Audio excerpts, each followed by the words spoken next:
Okay, good afternoon or morning, everyone, wherever you are. Um, Thank you for joining us today and welcome.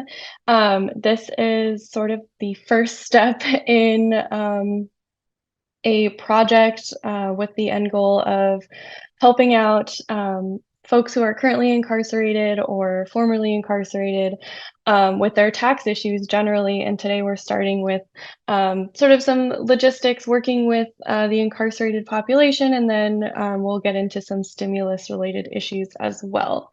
Um, so just as a quick reminder, if you haven't already, and Meg, I think maybe you can post the link in the chat.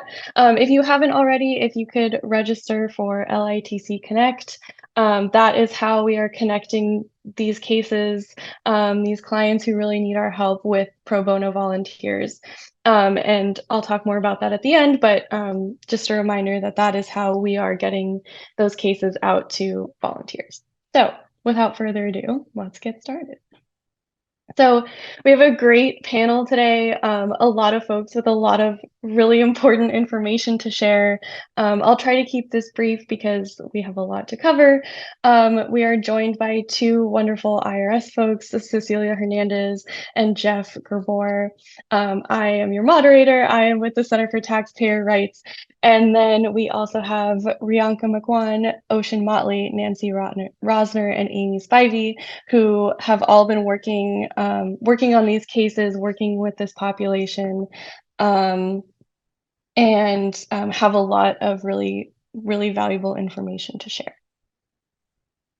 Okay, real quickly, here is what we're going to be talking about today. Like I said, we'll be talking about some of the logistics, some basics, some challenges of working with this population.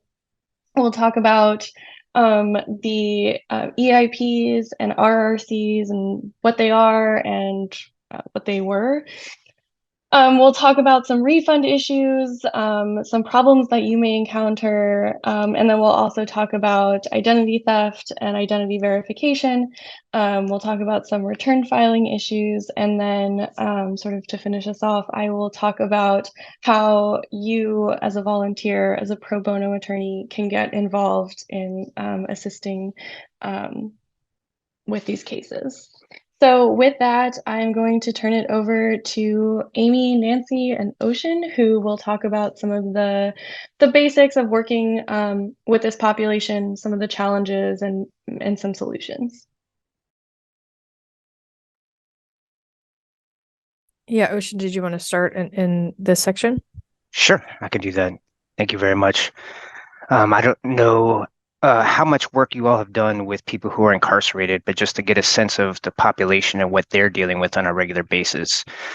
These are folks who are essentially lost in a giant bureaucracy already. And now they're trying to deal with the IRS, which is another huge bureaucracy. A lot of these folks everyone is locked up, have very little access to the outside world. Some of them are even locked up as much as 23 hours a day alone. And there are a lot of waiting, months, years of waiting. It's a lot of waiting, and they're always told to wait. A lot of folks are treated as essentially animals. They're not given most of their basic rights, and it's just really hard to deal with them. So when you're talking to someone, you're often one of the few people that they get to talk to if you're speaking with them at all. They may be very angry about how long this process is taking. And hey, I already did this one thing. Why do I have to do this other thing? So it's really important to be able to be spacious and patient with folks because they're going to be very frustrated about a lot of what's going on in their life, and particularly with dealing with this process, which seems in a lot of ways insurmountable. But that's what we're here to do, is to try to make these ends meet. I think the four main ways of contacting folks, both the IRS, which we're going to have to contact, and the folks on the inside, you've got phone, mail, email, and visiting. Email is almost completely off the table. There's not a lot of ways to email the IRS. I think some folks will be talking about some options for coordinating with prison officials at some point, and it's very difficult to email inmates. Some inmates do have access to email, but usually you can't count on that. So it's basically going to be a lot of mailing documents. If you can visit a client, that would be great. One, because anything to get them out of a cell and to meet somebody and just disrupt their otherwise difficult days. It's nice to see another human face, someone who's there to talk with them. But it's also, quickly you can get everything kind of back and forth. You can get documents signed. That's one of the biggest struggles in this process is that the IRS is requiring wet signatures. So a lot of mailing stuff back and forth can take a lot of time. So if you can meet somebody, just get them to sign stuff and kind of talk to them. It takes a lot of effort to get in, but the visit can be very helpful.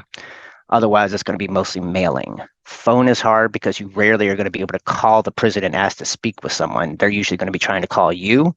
So you're going to need to be able to collect calls, and you're going to need to be able to be available when you say you're available. If you tell them, hey, call me between 9 and 5, Monday through Friday, and you've got a phone, you call and you have to be on hold for 45 minutes before they can talk to you, they're not going to get in touch with you. So phone is possible, but you really have to be able to collect calls and be available at specific times when they know they can reach you. Otherwise, it's mostly going to be by mail. I can go into more detail on all these, but I want to just quickly give an overview. Amy, is there anything you'd like to add? Yeah, so for in our prison system with CDCR, I mean, there is a process where you can contact one individual at each prison. It's called the litigation coordinator in order to set up legal calls. But you have to go through a background check in order to be authorized to make these calls.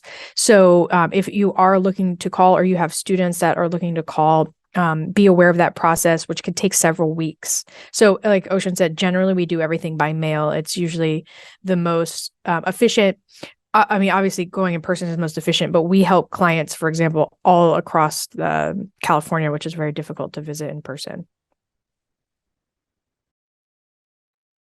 And the other, sorry, go ahead. I was just going to add, sometimes the inmates are quite resourceful and will call a friend or a family member who then will call you and sort of loop you in. So it's a three-way call. So I think there's some concerns there with maybe confidentiality. So something to keep in mind. They don't always let you know that that's what they're doing. But that's something that we discovered working with them this summer. But we've also gotten calls from their counselor. So I'm not sure if all prisons allow for a counselor working with them, but we have gotten calls from counselors on behalf of the inmates. Usually the inmates there too, if they have questions or want an update on their case. But I would also echo that mostly we're communicating by mail. If you do get a chance to speak with someone on the phone, just be aware that you may not have much time. They often are limited to 15 minutes. And sometimes they have a long story that they want to tell you. I really make sure to tell people, hey, I don't know how long, if we're going to get cut off or when I'm going to get a chance to talk to you again. So I really need to know your name, spell your name, social security number. Where exactly are you located? Like I need to know the facility, the building, sometimes a specific yard, a bed or a cell number. Like I need to be very specific because most places require you to be very detailed about that. The other half of the equation, I think we'll get into a little bit later, is how to deal with the IRS. There's not a lot of ways to email the IRS. You can't visit an office, as far as I know, anymore without setting up an appointment. So you have to call them and fail dealing with it over the phone before you can go in. So calling the IRS is incredibly difficult. You may end up being on hold for an hour or an hour and a half. So one of the things I practice doing is, I know I've got other work to do, so I'll call the IRS and just put the phone down and just let it ring for an hour and a half while I'm doing other work. I'm just trying to get efficient on how to get to them on the phone. If you are on the phone, you usually need to have the person with you, which you're not going to be able to do unless. And this is a point of practice is when you file someone's taxes for the stimulus check, there's a box at the bottom that says, do you want to let us talk to someone else about your case? Make sure to have them fill that out with your name on it so that you can call and talk to the IRS without them. Pass it. Yeah, and we have our clients, since we're tax practitioners, we have them sign a Form 2848, which is a power of attorney form, so that we have the authority to not only talk to the IRS about this, but then advocate on their behalf. Nancy, did you want to talk about the Social Security and name mismatches? I did. So we've had a couple of cases where a lot of times that the inmates hear from each other about our organization. So they're writing to us a quick letter saying, I heard you can help. I never received any of my stimulus payments, or I received one and, I need the rest. That's usually the first form of contact from them. So in response, we usually send a letter, including things like a representation agreement, power of attorney form, and just some sort of initial case documents. But what we found sometimes is when they send back the POA, and we submit it to the IRS, we're getting a mismatch error from the IRS where the name and the social security number for some reason isn't matching. In one case, what we found out was that inmate had changed his name. So he had gone through the whole court process and changed his name. However, he never updated the Social Security Administration with his name, his name change. And so we had to encourage him to do that before we could get that specific power of attorney processed, because there was a mismatch as far as the IRS system, since the IRS pulls from Social Security. Other times we have to just kind of encourage them to maybe reach out to their counselor, or if there's someone at the prison that can help them, or if there's a way that they can write to the Social Security Administration and see what can be done about basically ascertaining their proper Social Security number so that their information matches. Just wanted to let you know that's a possibility. It's only happened in a couple of our cases, so it doesn't happen often. But usually you won't be able to, the POA won't process. If you try to access the account through e-services, instead of saying your CAF check failed, it'll say IRS, the information doesn't match IRS records. So that's kind of the way how you would know, okay, it's not that it's my CAF check failing, that my authorization is failing. It's actually that there's like an information mismatch. And Nancy, we had a problem like this, but we realized that the taxpayer had transposed a couple of the numbers. So I had my student call numerous times to IRS and just try different combinations of the Social Security number. And it was those middle two numbers that they transposed. And then when they finally said, oh, your POA isn't on file, we knew that was the Social Security number so that we could send it back to the client. So, sometimes you have to think creative. Another option is that you might want to contact your local representative, your congressional representative, to see if they can help with something like this as well. And then the last bullet point here, accessing refund checks. This is something that I thought, okay, they're clearly pulling the inmate's leg, because we finally got through the whole process and we were so excited the refund check was finally going out to the inmate. And then when the inmate sort of alerted the prison officials, they said, well, when we get the check, we have to send it back to the IRS first. And I was like, well, surely that can't be true. But then in preparation for this presentation, and speaking with the IRS folks that are here today, they informed me that, yes, there actually is a process, and that's something that they've done in the past. So I don't know if Jeff or Cecilia, you want to speak really quickly to that sometimes the prisons themselves, once they actually get the refund checks, may not give them immediately and directly to the inmates.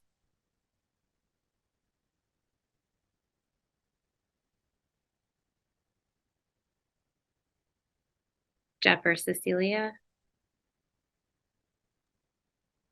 Hi, this is Cecilia. Jeff, I don't know if you were going to speak, but I can kind of speak to that. And then if you want to chime in.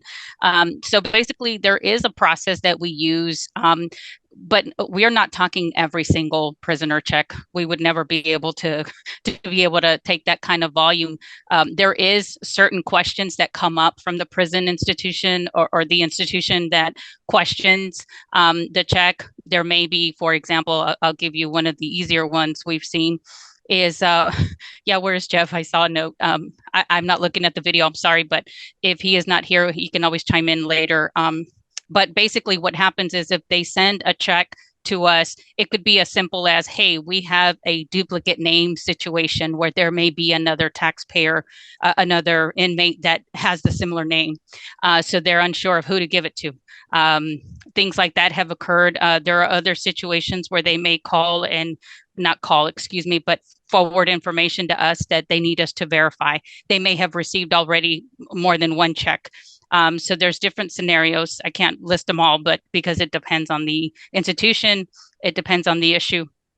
But there is such a thing as we verify it. And basically, once we confirm that information, we return the response and indicate, yes, it is valid, and basically give them some information to be able to identify who that belongs to, or whatever other issue might have occurred at that time that they needed confirmation from the IRS. One of the other situations is sometimes there's questionable issues happening and there could be something going on already identified at that institution, for example, where they're questioning the amount of checks being received, other things like that. So it just varies. But we see that sometimes often.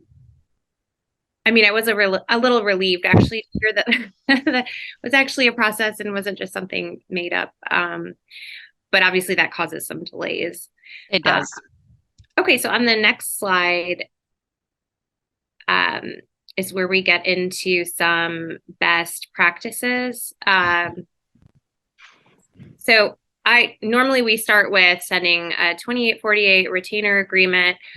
We also send a third-party release form so that the inmate can identify if there is a third party that's on the outside that can communicate with us. Then they can sign that release and say you can speak directly with this person, and we usually ask for contact information for that person. So that is some of the initial paperwork that we provide.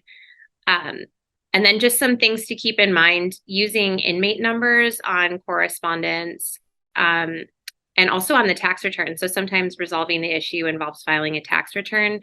And so it's good to put the inmate number. Sometimes you have to handwrite it in. I know our software doesn't allow us to type in the number, but you can add their inmate number.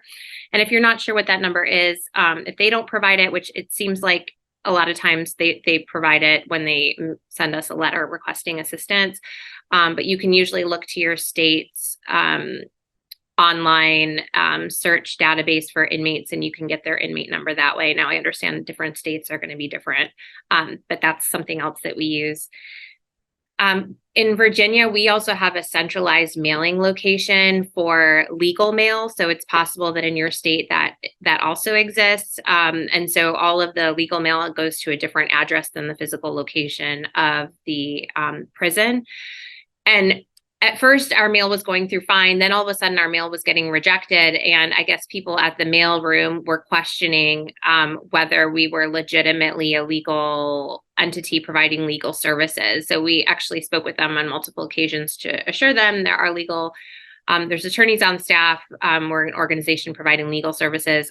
But from now on, we identify all of our mail as legal mail. So I think that's a good tip as well. I just handwrite it on the letters. Warning inmates of potential offset. So sometimes we get them their refund, but it can be offset to other debts. So that's something we'll talk about in a little bit. I know that some folks on here might already use Bureau of Fiscal Service automated line, but it is possible to contact the Bureau of Fiscal Service to get information about offsets or outstanding debts. And then going back to the top, transcripts are really, really important. So I think if it is possible, sort of start your case there in pulling the transcripts, pulling the account transcripts for 2018 through 2021, tax return transcripts for 2019 through 2021, and then wage and income for 20 and 21. And I'll turn it over in case Amy or Ocean has anything to add here. I wanted to add one thing about the letter. Generally, I write it in red and highlight on the outside, confidential legal mail on the front and the back, because sometimes I've had them open it. And then you should check the prison system or the jail system's rules, because they all have really specific rules about how mail should be indicated. On ours, it also has to say your name, ESQ at the end to show that it's actually a lawyer sending this letter. And I also most inmates know how to notate it, but they don't all do. So I also will send them an envelope already noted so that they can send it back to us. Not all systems will allow you to send postage. Some of them will, some of them won't. So you want to make sure you're checking the rules of the specific facility that you're mailing, because they all will have really specific rules. I think, Ocean, you wanted to add something? Yeah, that's a great point about being careful about checking on the website about mail. Sometimes they don't allow you to sell stamps. Sometimes they don't allow you to staple things together. So be careful, because it could be rejected simply because it has a staple in it.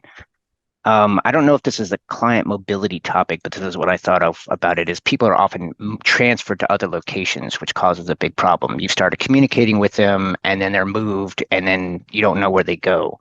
So it's definitely important to talk to the client and say, hey, do you think you're going to be moved? Like if they're in county jail and they may be getting ready to be moved to prison or get transferred between different locations. Hey, I'm in prison, but I'm going to get put in a program in a different prison, like trying to stay on top of the possibility of them moving. If you lose contact with somebody, there are ways to find them. I think folks mentioned, going to the prison websites in California. The CDCR does have a website for inmate locators. Most county jails have that as well.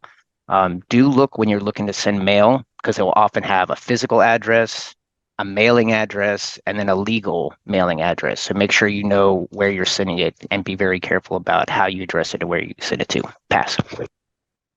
And we're going to provide some resources and a resource library. And one of the initial documents we also send to our clients is basically an intake sheet. It's about 3 pages. And we ask them about their date of incarceration and also their anticipated date of release. And so that also gives us an idea if we're sort of approaching that deadline, if we need to follow up with them and make sure that we have a way of contacting them once they are released, because sometimes it is possible to lose contact. I know at least in Virginia, at a lot of the prisons, they can leave addresses sort of like a forwarding address, but they may not all know that they can do that. And maybe they don't know where they're going to be living once they're released. So it's usually good to have a backup plan. And I think that's also where that sort of third party contact can be helpful so that there's someone consistent that you can reach out to. I think Great. that's it for this slide. Yeah, that's it for that. So I'm going to turn it over to Rianka and Nancy, who are going to give us a sort of a primer on EIP, RRC, and sort of the current state of these payments. Yeah, thanks for that, Anna. So I think a lot of people just in the United States were really aware about the stimulus payments, economic impact payments, as we refer to them as EIPs.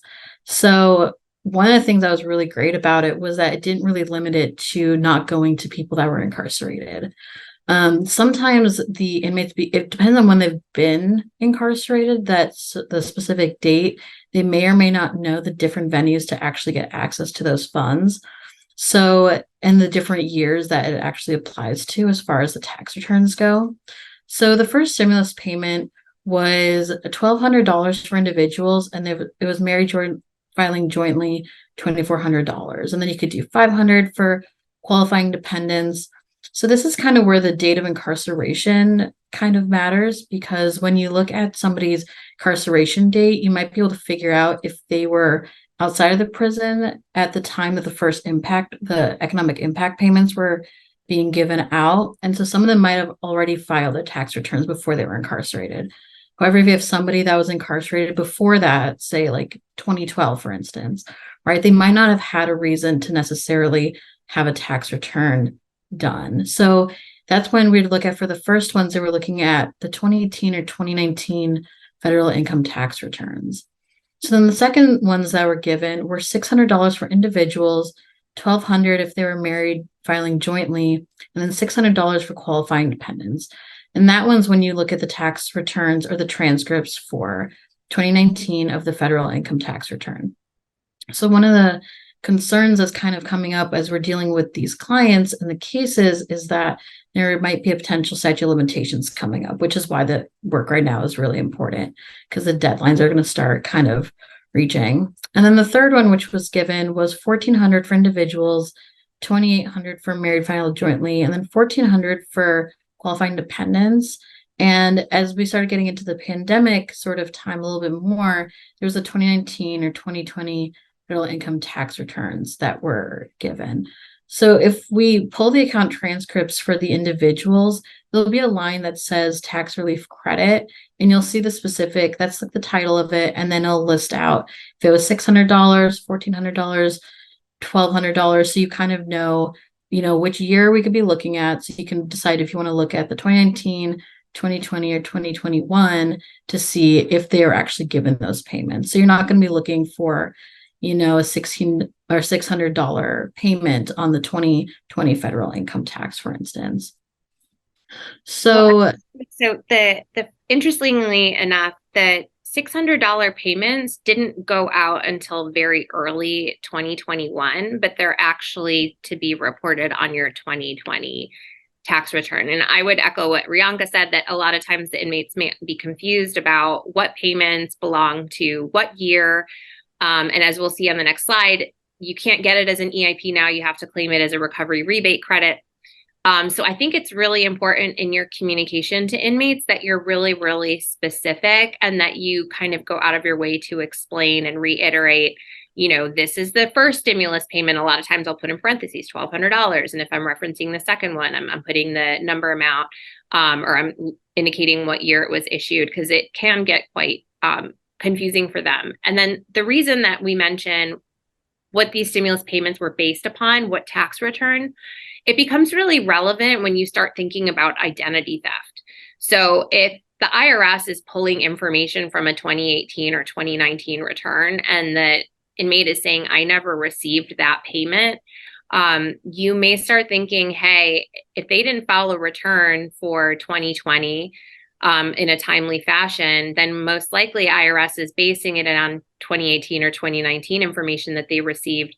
And that could have been fraudulent information. And then the stimulus payments, when issued as EIPs, could have been going out based on fraudulent information.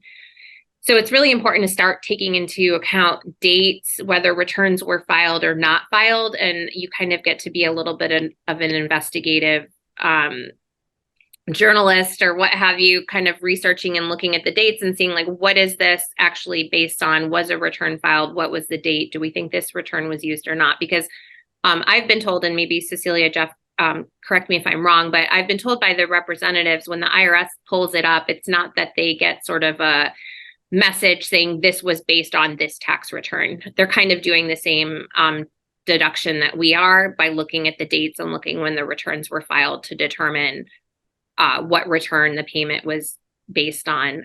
Though I have had reps tell me if it was based on Social Security information. So I guess if someone was already receiving like Social Security disability or receiving Social Security payments, they should be able to see if the Social Security system was the system that the information was pulled from to issue the stimulus payments.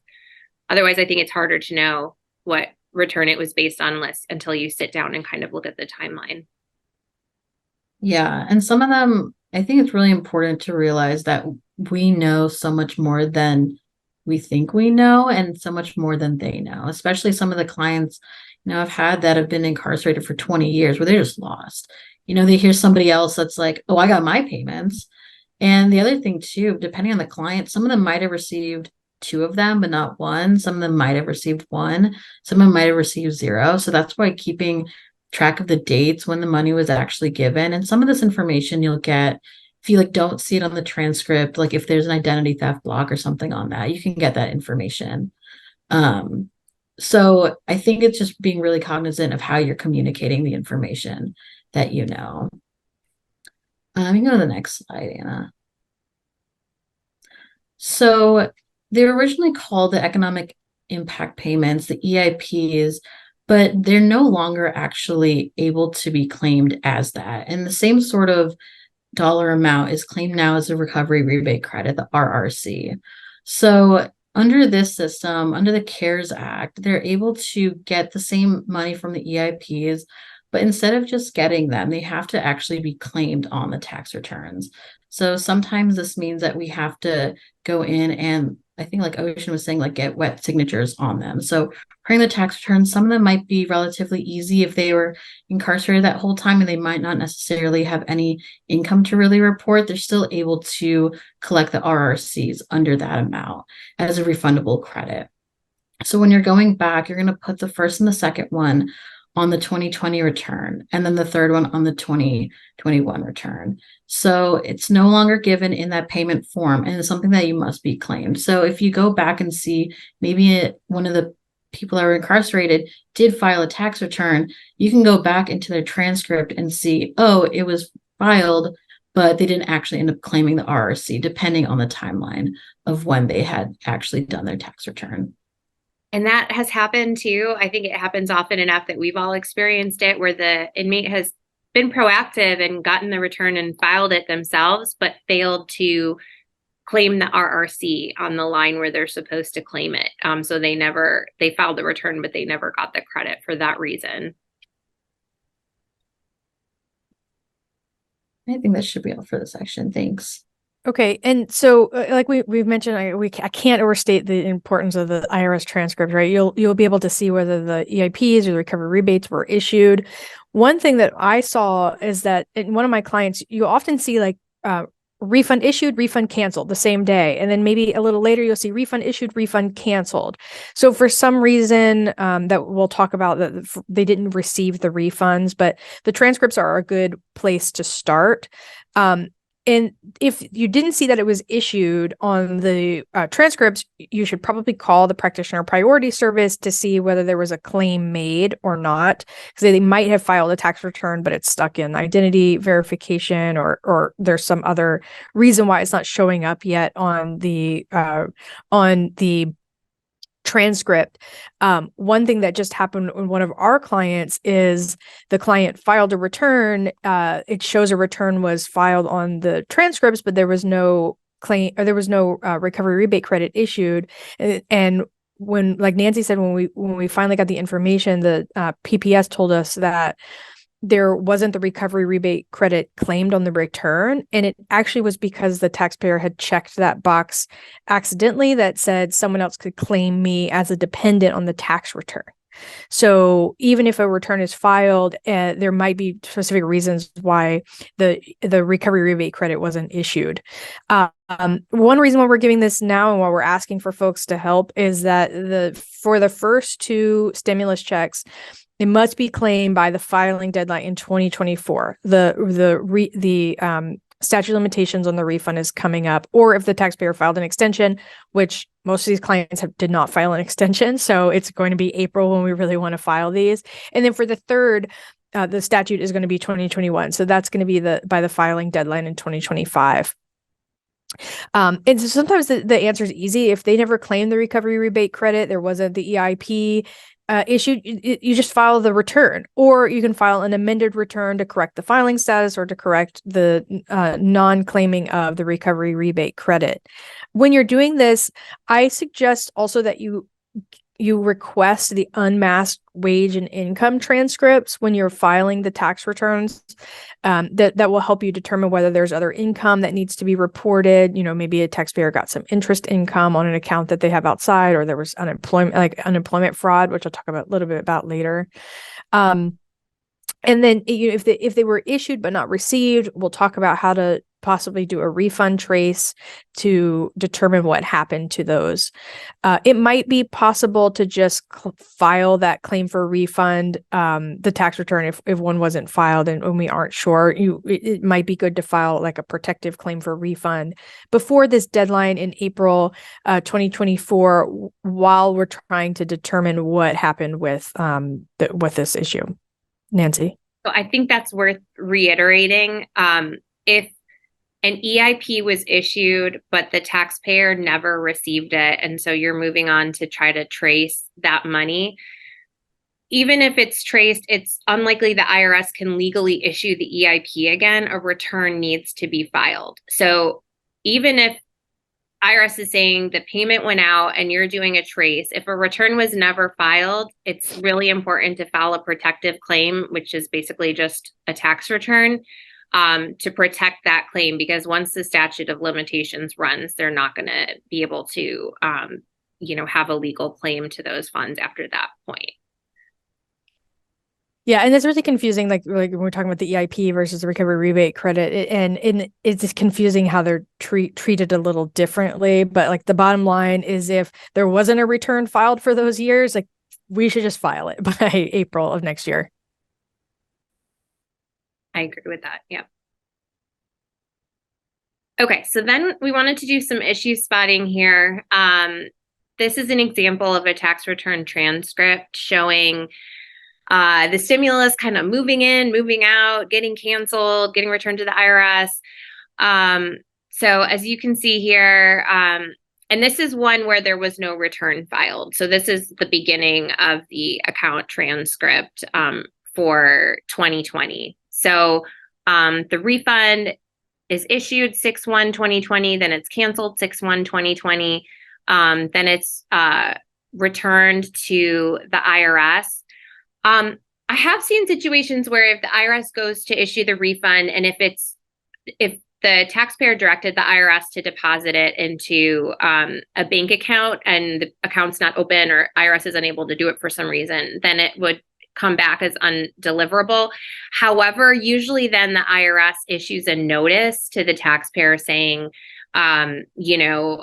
and you can see like the CP going out, or the notice going out saying, we tried to, send you your money by direct deposit, but it was rejected. So if you see sort of different notice numbers, it's important, I think, to go ahead and research them, because it might help you figure out what's going on the account. Some of you might be familiar with like math error notices showing adjustments, like a CP11 or CP12. The notice 1444 was the notice that everyone received, sort of informing them of the amount of stimulus that they were issued. But you see here, what's interesting about that transcript is that the money went out and then it was undeliverable. And then instead of sitting as a credit on the taxpayer's account, it's removed, as you can see towards the bottom. I think you can see my mouse. It was actually kind of like removed from the account. So here's an example where you could file the return and hopefully just get the refund issued. But you need to pay close attention, because you might look at this and see like, oh, the refund was issued, right? But when you look at the dates and you look at the money going in and out, you can see that actually the money was never actually issued to the taxpayer. All right, so here's another example where the tax return was actually filed. And we see there was a credit to the account. So again, this is 2020, because we're talking about the $1,800 recovery rebate credit. It shows that the refund was issued 8/11/2021. It includes $1,665 of interest. However, shortly thereafter, the refund is canceled on 8/23/21. The IRS issues a notice shortly thereafter and tries to issue the refund again in November. Then, although the date it's out of order, the IRS had also received a duplicate tax return for this same year, meaning more than one tax return was received for the taxpayer. And the refund went undelivered and was returned to the IRS. So a few things here. The account transcript isn't always going to be in chronological order. You can see there's something coming from September down here mixed in with the Novembers. So it's really important to pay attention to that. And then just trying to figure out if the refund actually went out to the taxpayer. I think it's good to pair your research of the account transcript with also talking to PPS. Though I will caution you that I have spoken with really great PPS folks that were also very well-meaning in getting the information out, but sometimes they also get it wrong. So I think it is good to sort of double check and follow up on, when you're trying to figure out whether the money was actually issued. So I think in this case, because the taxpayer filed the tax return and it had gone out and come back, as long as it's not flagged for identity theft, which a lot of times duplicate returns will then trigger an identity theft marker on the account. As long as it's not flagged for identity theft, this could be resolved probably by just calling PPS and saying, I have an updated address for the taxpayer. They're currently incarcerated. Here's where they're located. Here's their inmate number. And IRS should be able to issue the refund at that point. I don't know if I'll pause here in case Cecilia or Jeff, I don't know if you have anything to add sort of about some of these issues on the transcripts or the EIP or the RRC going in and out. No, you're correct in everything you've mentioned so far. It's just a matter of paying attention to those dates, what's been filed. Like, for example, in this year, it looks like it was a 2020 return. So the taxpayer, as long as they filed and have claimed the credit then they're safe as far as us reissuing at one point, whenever everything gets pretty much cleared up, we could reissue that credit, adjust the account, and send it off, because they've technically have already met their requirement in filing the return. It just, with the refund being issued, then canceled, and then a lot of inmates did end up filing duplicate returns because they would not receive it and assume that, hey, they didn't get my return, I'm going to file it again, to try and be in compliance with the request, because there's another one down here. So yes, everything you've mentioned is accurate. Just pay close attention to what's happened. And in most cases like this type of scenario, it can be done over the phone. Okay, great. And I think all of us here have seen those where we're helping an inmate, and maybe prior to our involvement, they tried to file the return, didn't hear anything, filed another one, didn't hear anything. And of course, that was during, IRS backlog, and it was taking IRS a little while to get to everything. But not realizing that by filing multiple returns, they could be, triggering an identity theft hold on their account, or they could just be making it a lot harder for the IRS to finally go ahead and issue the refund. And just to clarify that the duplicate returns don't necessarily create the ID theft issue. It's like if we notice any differences in the returns, because a lot of the time we see duplicates like this, we would know it was probably the same person trying to file, just trying to get their refund. But obviously, once that duplicate return posts to the account, it causes an A freeze, of what we call an A freeze, because there's now a duplicate returns condition on the account, and that has to go to a separate team, and that causes the delay, because there's a lot of returns that are, that accounts that meet this criteria that now have to be looked at by someone manually to make sure that it's not, and I shouldn't say all of them are manual, because some of them we can work through a systemic process, but it has to be looked at. And the fact that it's got that freeze is what causes the delay. And that's a good point, because sometimes it's not the taxpayer, it's, fraud. And so the taxpayer is sending in their own return, but then there's also a fraudulent return coming in. So IRS is looking at and comparing the two.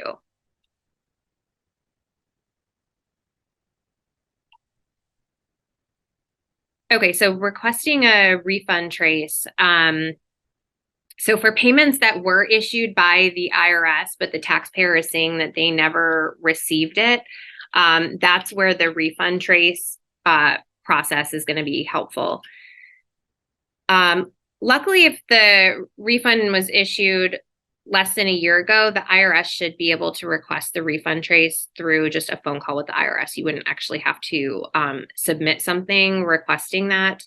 However, if the payment was issued more than a year ago, then usually a formal request form does need to be submitted to the IRS to request a trace of the payment. So on the next slide, we have, you can see what the form looks like. So usually what we're filling in this section with the tax year involved. And I usually submit a separate form for each stimulus payment, unless both were issued together on the same date as a refund on a tax return. So if they were issued as the EIP in advance of a return being filed and they were issued on different dates, usually I would put the tax year and I would fill it out just based on each stimulus payment. So you're going to put the taxpayer's name and address, their identification number. And then on the next slide, you can see where you can indicate the type of tax return. So usually it's going to be individual, or if there was no return filed, I've been putting, and again, Cecilia and Jeff chime in, because this is just what I've been doing. I've been checking the other box and putting EIP. So if the stimulus was issued as an EIP, meaning not based on a return, but it was issued in advance, then that's where I would put EIP. I put the tax year, and then I put the date that the EIP was issued, so that hopefully IRS can then research that particular payment. And then usually we're checking the I didn't receive the refund box and having them sign and date it. And usually they don't know any of this other information. So a lot of times I am leaving that blank, but Jeff and Cecilia, feel free to correct me if I'm not doing it 100% right. No, that's correct. The only thing, did I hear you mention that where are you placing the EIP in the other box in number 7? Yeah, I Okay. check other and then I do EIP here. But if there's something else you would suggest, now would be great to let everyone know. You would go ahead and place or mark the box for individual because it is an individual tax return and it may become that, if they did file the 1040 or not. But I would put individual. It doesn't hurt anything if you do that. It's just knowing that they're dealing with a taxpayer, an individual return versus a business account, and then put other EIP or RRC that would work as well. Okay, great. And then you can get the date filed by looking at the account transcript and seeing when the actual payment went out. So that's usually what we would put in that section. Okay, so if the payment was not cashed, the IRS is supposed to automatically just cancel the original payment and issue a new one. So a lot of times you're seeing that more so with checks. So if the check went out but was never cashed, the IRS can just automatically issue a new one. Now where it gets complicated is if the payment went out, it was cashed or accessed or went into a bank account, but the inmate is saying, well, I never received that money. Then, we kind of have to start this investigation process. So when they request a refund trace, unfortunately, even though you're on file as a representative under your POA, you're not getting a copy of any sort of packet that's sent out by the Bureau of Fiscal Service.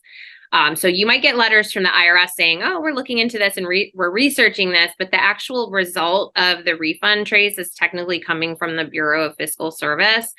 And so if it's a check, they'll usually include front and back of the check and a form that the inmate can fill out to say, I didn't receive this payment. Like, you sent me a picture, that's not my signature. There's a way that they can sort of contest it. Direct deposit, they provide information about the account that the payment went into. And again, it's supposed to include a form that the taxpayer can then use to contest and say, I didn't receive this payment, even based on the information that you're giving me. I never received it. So I usually try to let the inmate know ahead of time, I'm not going to get a copy of what you receive in response. So please make sure to hang on to it. And if you can, send me a copy when you get it. So we'll just go to the next slide so you can see examples of what our inmates have received. So this is the result of a payment trace that they received. Their payment went to Comerica Bank. And then the fields highlighted are fields that were actually, filled out that I've redacted just to protect my client. But it includes the account number, the customer's name, the financial institution. Here we can see it says type of payment IRS and amount 600. So that kind of just gives you more information about where the payment went. And then on the next slide, we can see an example of the copy of the check. So this is one that, again, one of my clients received. This is a prison location, and it was for $1,400. And this is what was on the back of the check. Interestingly enough, I don't know if it's this way nationwide or just in Virginia, but the inmates don't actually receive their checks. So the prison gets the check, and then I guess they stamp it, and then they deposit it into an account that's held for the prisoner that they can then transfer those funds to, like, their commissary, for example. So they're not actually receiving the check and signing the back of it. It's usually the prison that's doing that.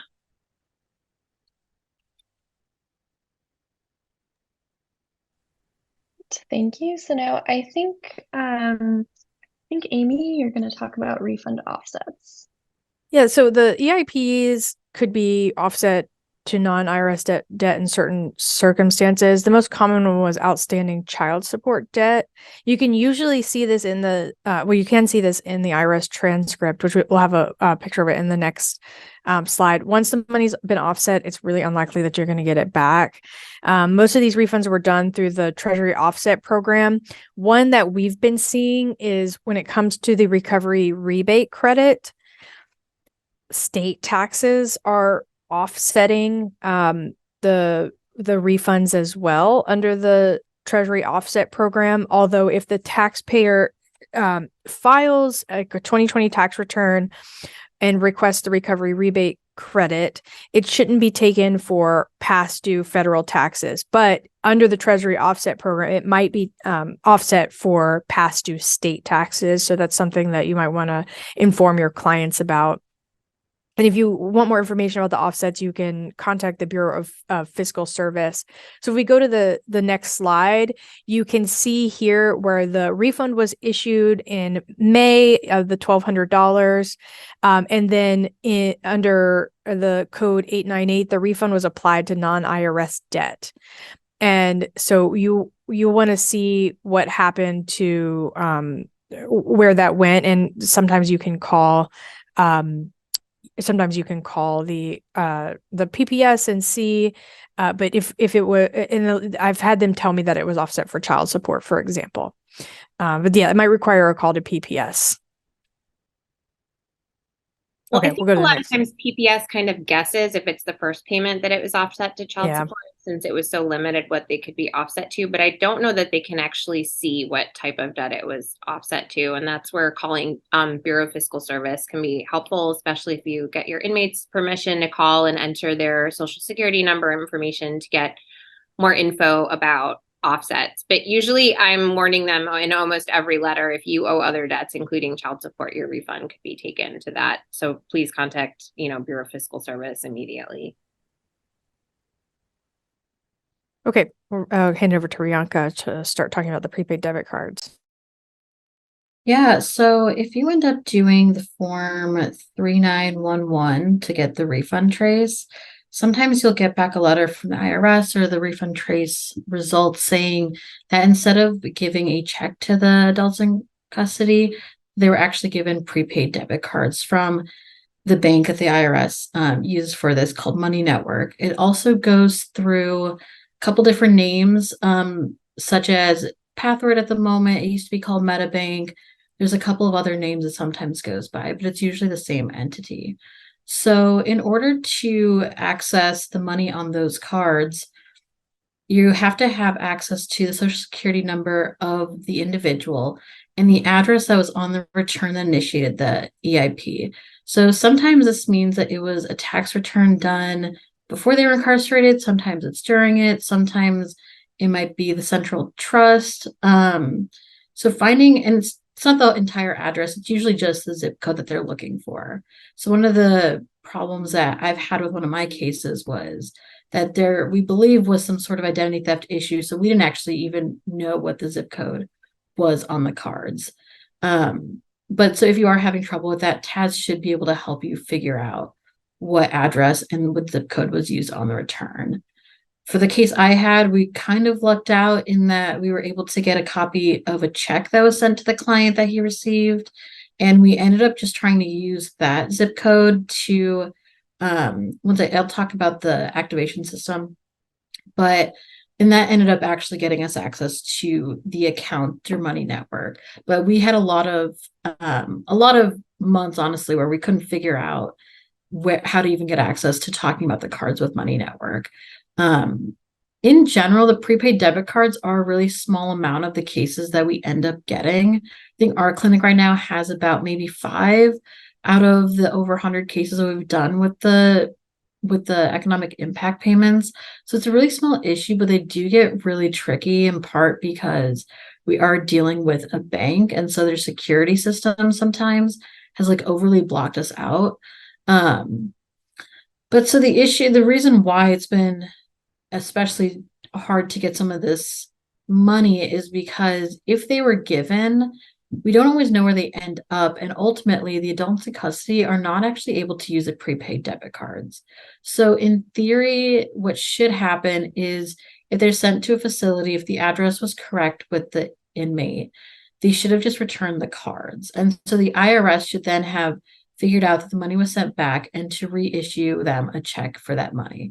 So whether it's $600, $1,200, usually the money will have come on separate debit cards for each of them. So they're not going to necessarily put a lump sum of $1,800 for the $1,200 and $600. So they're probably going to get 2 different cards. The issue arises when the debit cards are lost. So when I think banks do this even outside of the EIP context, they'll just send like blank envelopes. And so a lot of people had issue outside of present of just like chucking the cards in the trash. So sometimes that's happened in this situation, or it's just lost in the mail and the IRS doesn't get access to those cards again. The other issue is that you see the debit cards have actually been used with somebody. So an identity theft sort of issue where if we eventually get through the account with Money Network's customer service line, which I've done with one of my clients, it's the funds have already been used. So we know that at least somebody had access to the social security number and then the address or the zip code that was used for that return. And so then at that point, you have to do a charge dispute with the bank. And go to the next slide, please.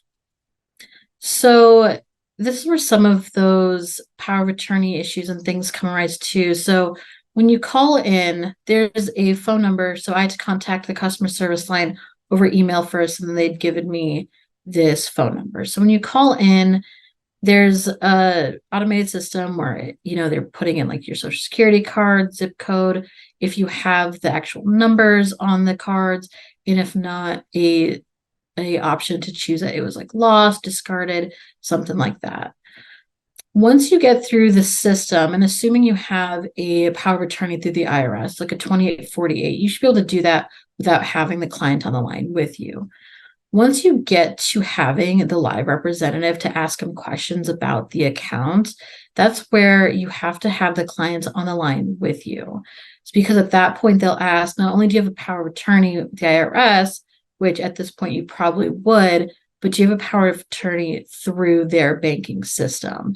And so they can't actually directly talk to you, or they won't talk to you about any of the information past the automated system. What we've received from Money Network is a list of documents that they want in order to get power of attorney through the banking system. And I believe, Amy, you're the one that was able to successfully get that power of attorney. Is that correct?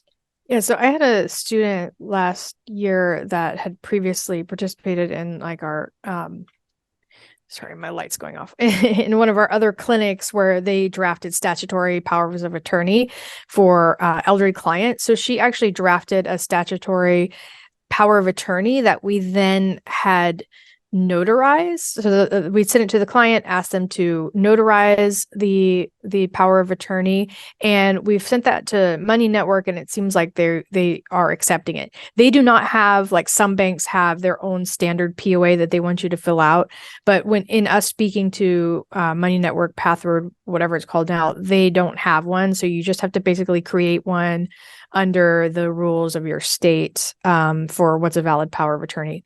We did it as a limited power of attorney only to discuss this matter with the bank.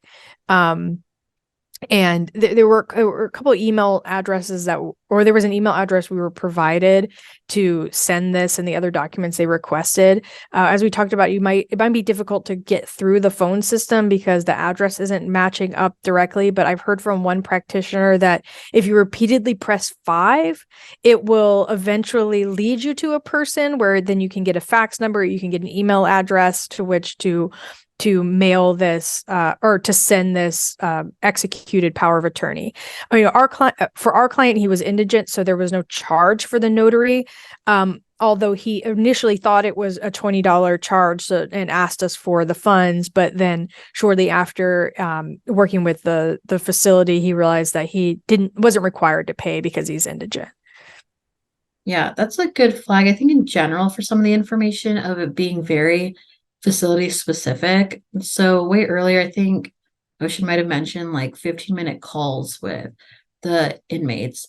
For Oregon, the president that I've talked to the most with the inmate, we had our phone calls up to an hour and a half.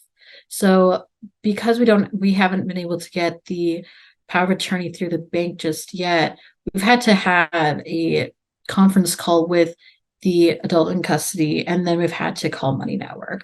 So without having that notarized power of attorney and the different things they want you to submit, you can still talk to them about all the information, but you just can't do it without the client. So I've had to call the client, kind of prep him for what's going on, and then we have to conference call Money Network in. So usually they'll say, they'll say, do you authorize us to speak with this other individual about it? And we'll say yes. So when the bank isn't giving you information, you might need to follow up with a CFPB, with one of the offices, or do a complaint with them to try to do it. One of the issues we've had is sometimes Money Network has given us the runaround, won't actually give us the information. Once they ask different questions to see if you actually are able to get in the account, they'll ask for social, some questions. You can't actually get to the account. So that's one of the issues we've definitely faced. And then same with the Federal Trade Commission complaint. Amy, did you also do one of those? I didn't, but I spoke to another clinic that did this, and that clinic didn't do it, but they are at a nonprofit, and they worked with their consumer protection department that provides legal services for consumer protection, and they helped them file this FTC complaint because this is a banking issue, right? So there's limited. It's limited to what the IRS can do in this. But I did want to open up to Cecilia or Jeff to see if they had any comments on the prepaid debit card issue or suggestions. Yes, in regards to the MetaBank issue, we kind of touched on it in preparation for this, and we are working at the IRS at headquarter level to try and address some of the concerns that we've had with MetaBank and the debit cards. We are having we had an elevation this week where we have reached out to the working group that was trying to address some of these issues with the accounting process and trying to get some credits posted back that we know we have. They just need to get posted back to the account so that way those credits are available and or can be basically reversed so that the inmate can file their tax return for the applicable year, 2020 or 2021, depending on the EIP that we're referring to, and basically be able to finish off the process and issue them their refund. The biggest issue, or I guess hurdle we have right now, is trying to get these payments. We know that we have some of them. Now they're not credited back to the accounts, which means unless those are posted back and available on the account, those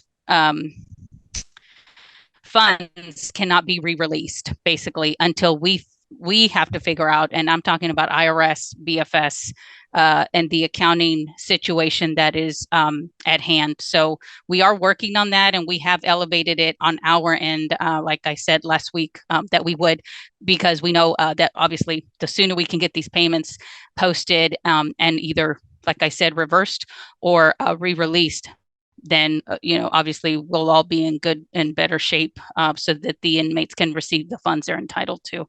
So I hope to have some news, hopefully in the next couple weeks, in regards to that, and see if we're making any, I guess, headway on trying to get some of these credits that we know we have pending posted back. I hope that made sense. If it didn't, just let me know and I'll try to answer some questions.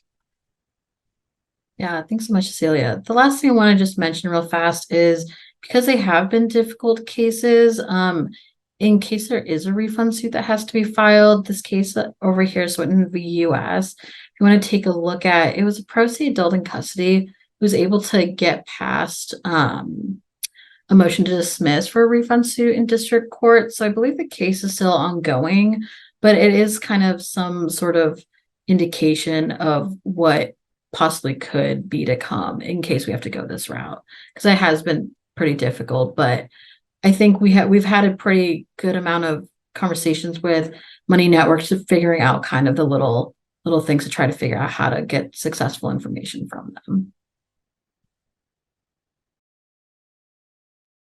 Can I just make mention one more thing? I know that you've got Taxpayer Advocate listed, and Taxpayer Advocate is one of the agencies that we're working with to try and address some of these issues with MetaBank. So I'm hoping that if you do have issues where, such as this with MetaBank or any other EIP issue that has gone beyond the timeframes, obviously depending on the issue that you're dealing with the inmate, you can reach out to Taxpayer Advocate, and they we have a close relationship with the Taxpayer Advocate Service. We have biweekly calls with them. So I know that, anytime they have concerns, they raise them to us.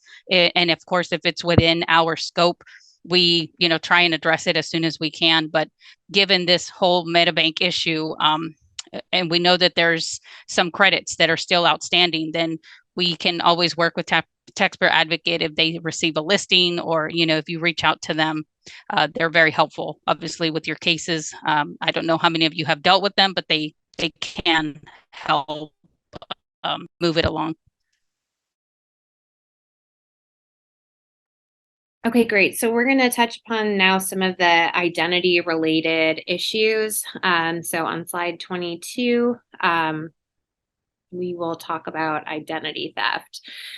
Okay, so there's a few different kinds of identity theft that we're seeing with these types of cases. In some instances, fraudulent 2018 or 2019 tax returns were filed, and which then triggered the EIP. So the EIP that went out, in advance and is not claimed as a credit on the return, the recovery rebate credit. So we're just talking about those first payments. You'll see based on the dates, I think the first payment started going out in maybe March 2020.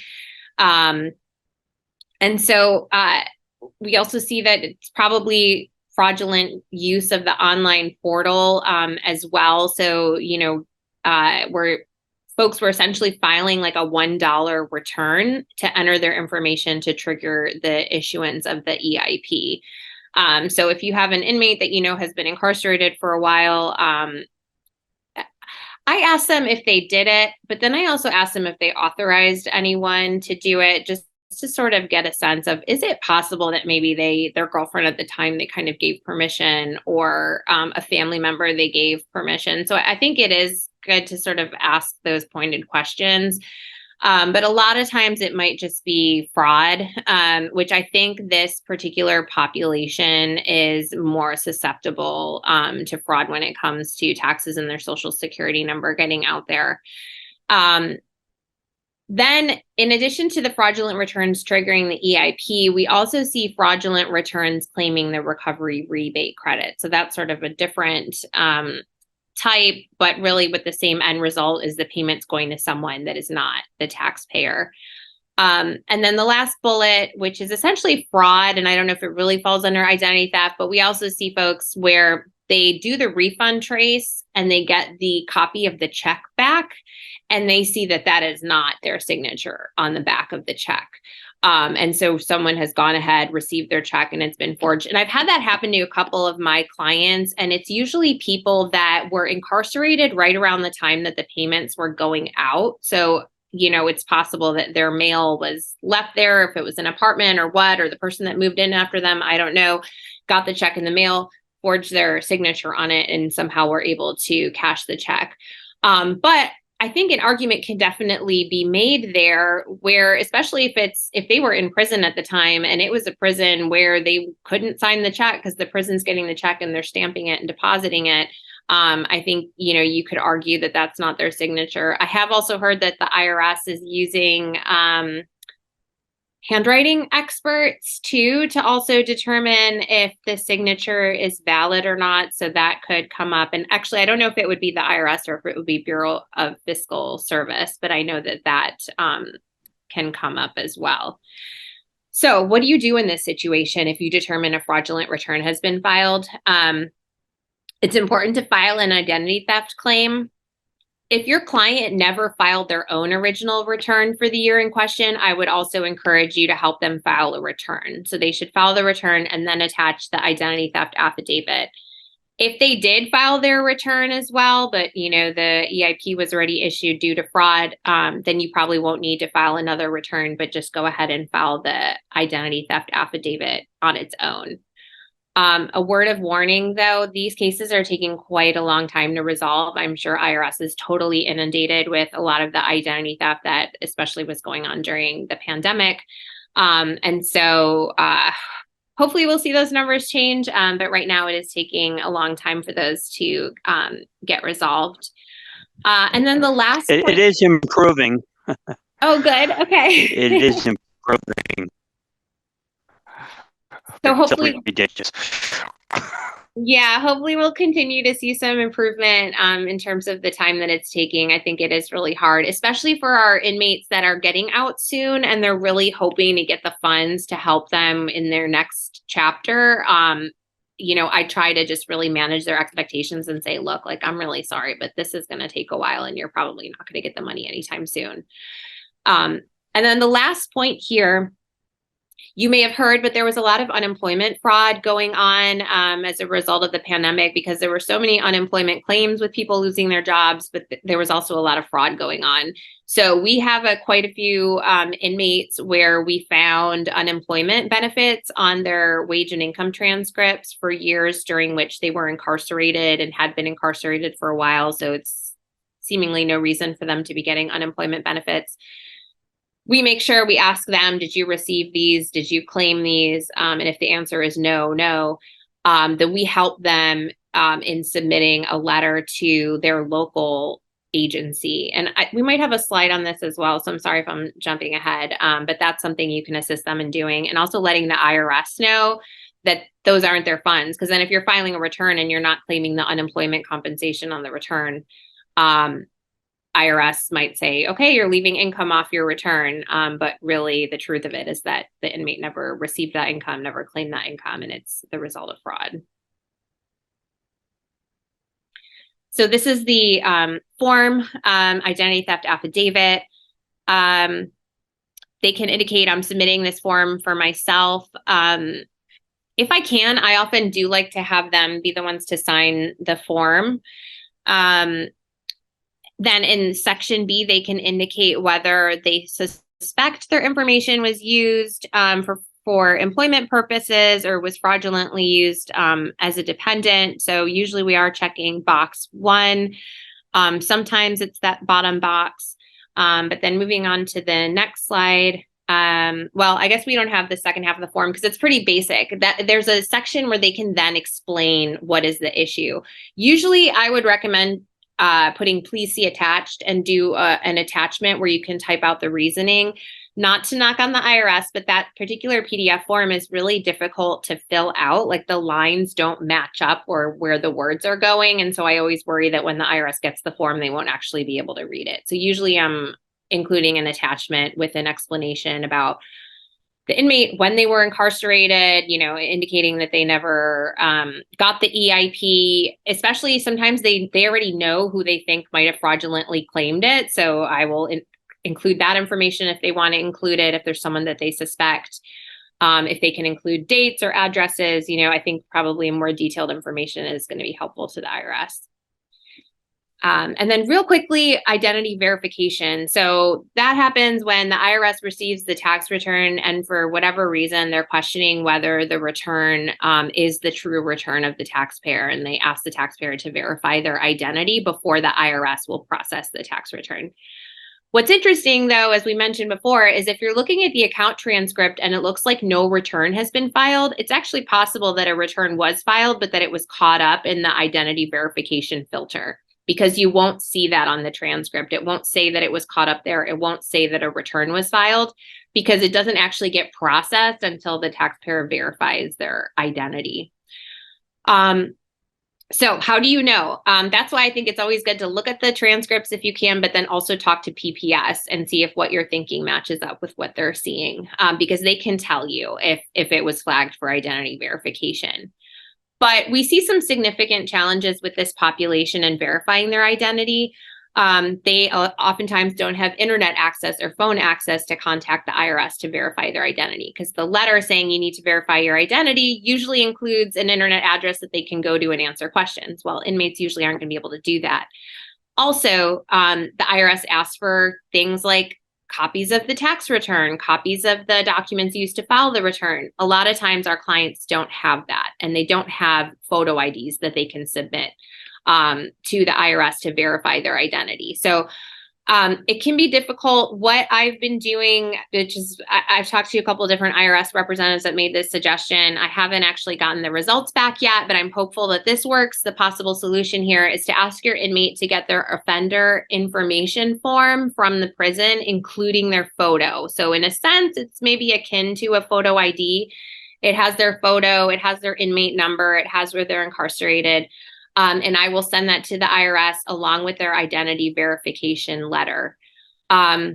Where I'm running into issues is a lot of times they may not have the letter, and there's a number on the letter that's really, it seems crucial to the IRS for identity verification. So I don't know if Cecilia or Jeff can chime in here about maybe some possibilities for working these cases. And I know that they're looking at some possibilities for us working these cases, particular to the inmates, and trying to get these resolved. So I don't know, Jeff or Cecilia, if you can formally comment on that yet. Yes, we actually did go back and take a look at the process that the LITC clinics are using to authenticate the taxpayers. And now with this population, if we use if you sign up for the LITC authentication process, what happens is basically you get an email or you send a request. We provide you the information and then let you know that it's been approved to be able to submit your authentication requests. And they they provide you a spreadsheet. And in that spreadsheet, what's really important is that you provide the fields that you can provide. If, for example, the fields are the taxpayer's name, the social security number, it gives you about six or seven other pieces of data that you can provide from the tax return or ask you questions in regards to their address. Answer the questions that you can answer on that. Obviously, when you're dealing with the inmate, you definitely want to make sure, because this is authenticating their identity, obviously to prevent any other issues with other folks trying to potentially use their information. So it's important that as the LITC is dealing with this type of situation, that they ask the questions, that they verify the inmate's identity. If they do have the prisoner ID number, if they have an ID.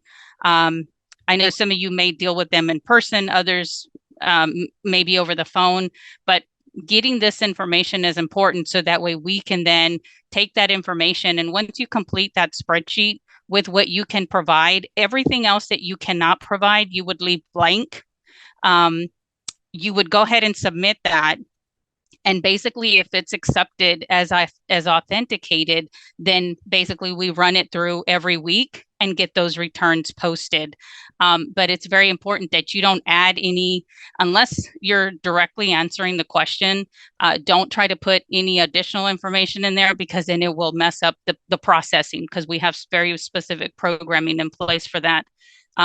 So you can, as long as you are signed up and you can use that process, this is certainly the way, a faster way to do it if you use this process to be able to submit those, because you can do, the listing however long, however many taxpayers you have, you can add, and just, like I said, be very careful when you're filling it out. Anything you do not have or does not apply to this inmate. For example, adjusted gross income. A lot of them do not have adjusted gross income. They were just filing the returns to get their EIP or RRC. Then you would just leave that blank.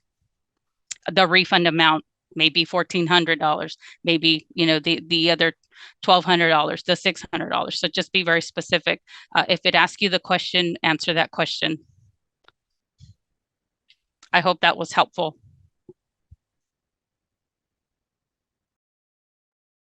Very helpful. Thanks. Amy, I don't know if you wanted to talk about that last bullet. Yeah. So just briefly, there were instructions sent to prison officials during this time that set up instructions for the prison official only to help with verifying identity. So I've put up a form here that the California CDCR had used for taxpayers to fill out and give them instructions on how to do this. And they would send this letter to a specific office in the CDCR, and the prison official would then email the information to the IRS, and in order to verify the identity and get the check issued, if that's what's causing it the hang up. So I'll include more information about this in the resources, but it is something that might be available in certain facilities. The next thing I think was me for the return filing issues. We've already talked about these, so I in our previous one, so we can just go on.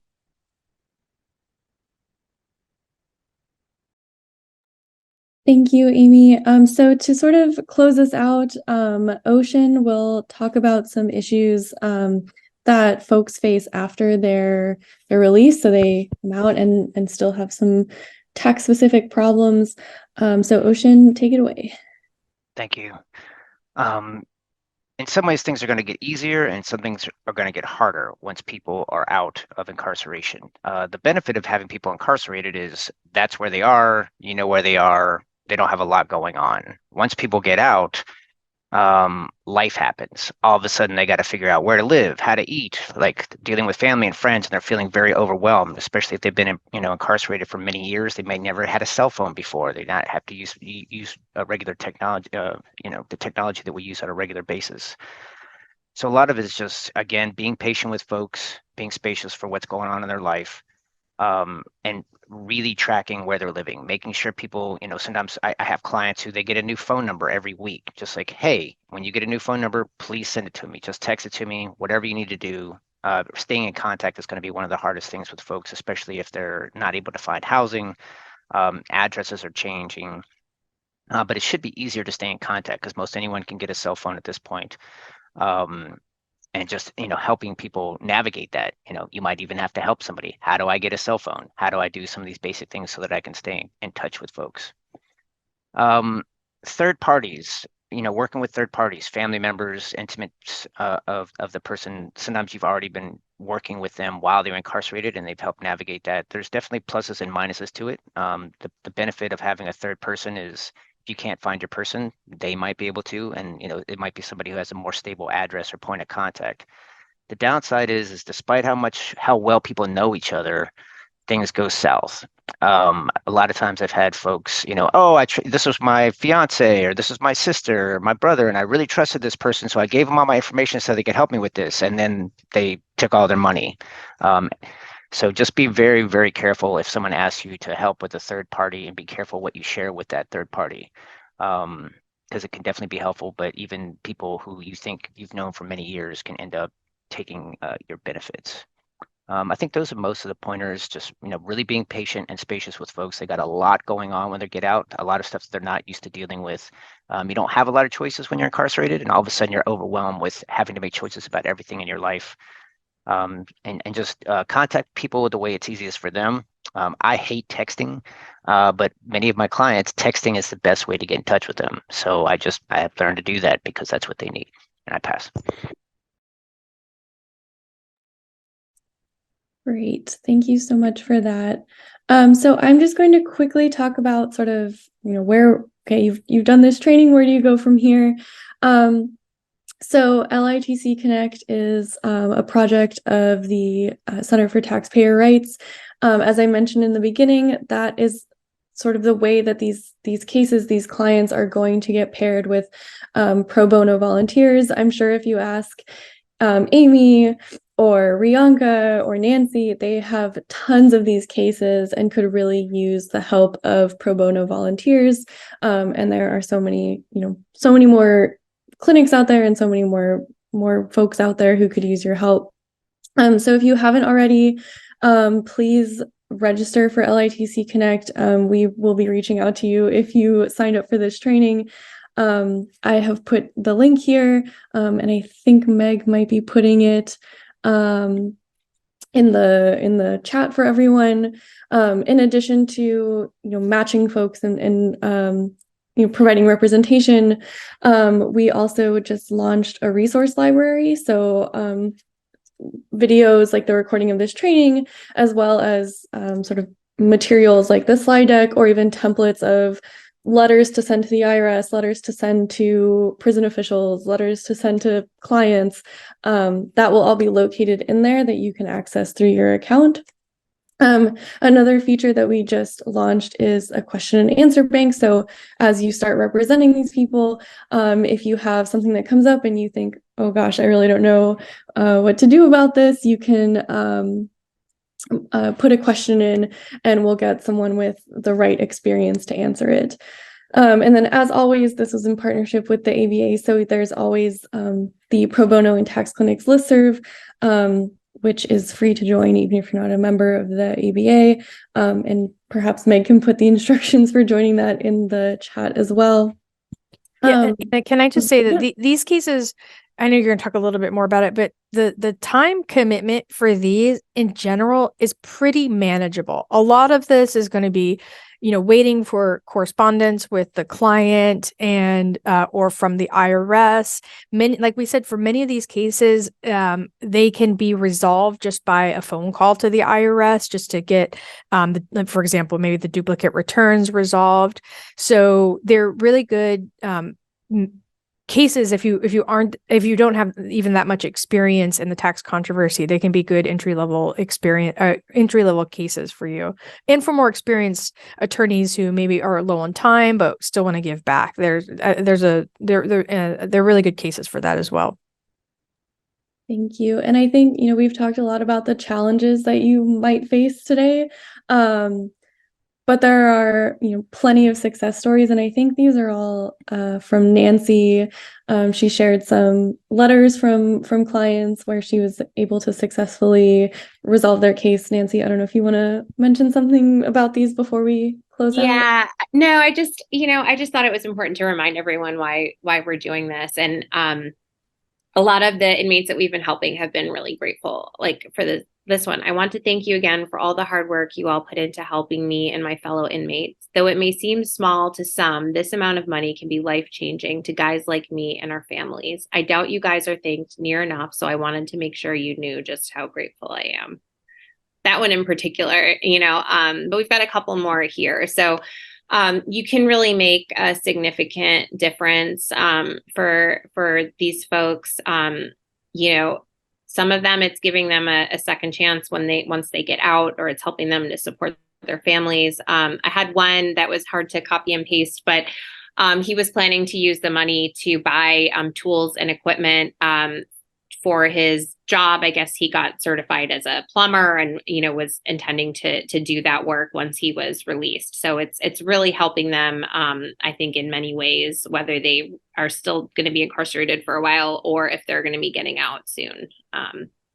So I encourage you all to get involved. Wonderful. So we've put our contact information here. If you have questions about this, I know we didn't really have time for questions today, but please reach out with questions. Any of our panelists will be happy to answer them. I think we have 2 minutes left. I want to thank all of our panelists for joining today. You all managed to pack a ton of information into an hour and a half, and I know we really ran through some of these things. So again, if you have questions, reach out. And also thank you to Meg and the ABA tax section for making this happen. That's all I have. I don't know if any of our panelists want to say anything, but otherwise, thank you for joining, and hopefully we can really start taking these cases and make some change in this area. So thank you everyone for joining.